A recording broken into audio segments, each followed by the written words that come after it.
2015 solar conversion rate world record set at 40% plus.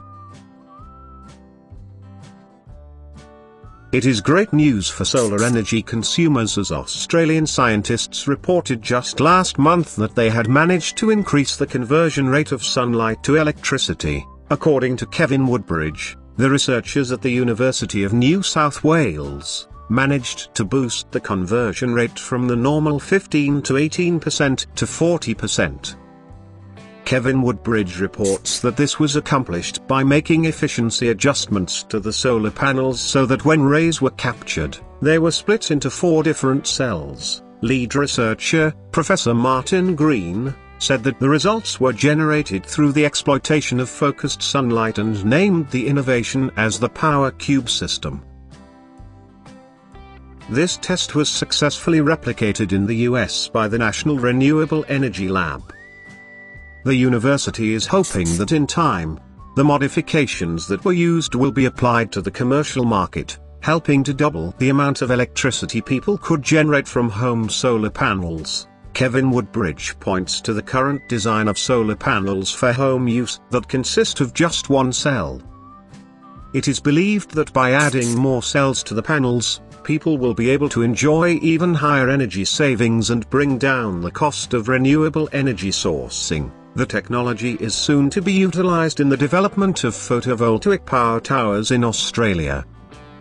Kevin Woodbridge has indicated that this newly arrived at conversion rate is thus far the highest ever achieved, and has stirred renewed interest in the renewable energy sector. It is expected that it will soon lead to improvements on solar products offered to the commercial market and encourage even more homes and businesses to make the switch to renewable energy. The Power Cube design is said to involve the use of customized optical bandpass filters that help capture more light that is lost when using the currently existing commercial solar panels on towers. The scientists found that this wastage of light was primarily caused by triple junction cells.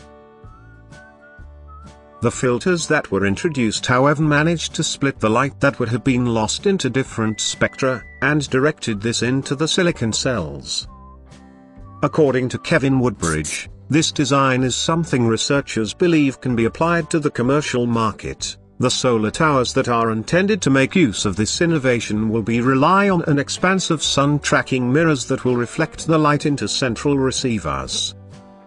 With such solar towers put to use in generating commercial energy, it is expected the higher conversion rate will allow for cheaper pricing on this renewable energy source.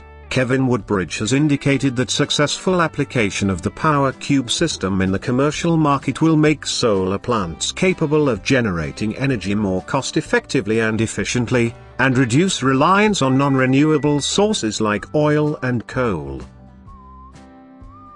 The research project was aided by other organisations, including Australian Renewable Energy Agency, which contributed funding, the Australia-based Regen Resources that develops solar towers, and US-based Spectra Lab that provided some of the cell technology used in the experiments.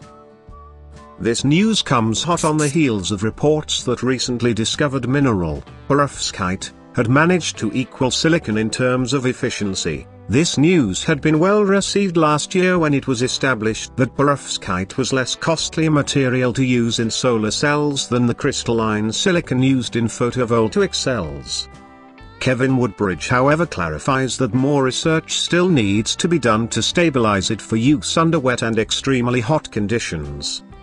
Whether the use of the power cell system would, or was, combined with this recently discovered mineral is yet to be confirmed.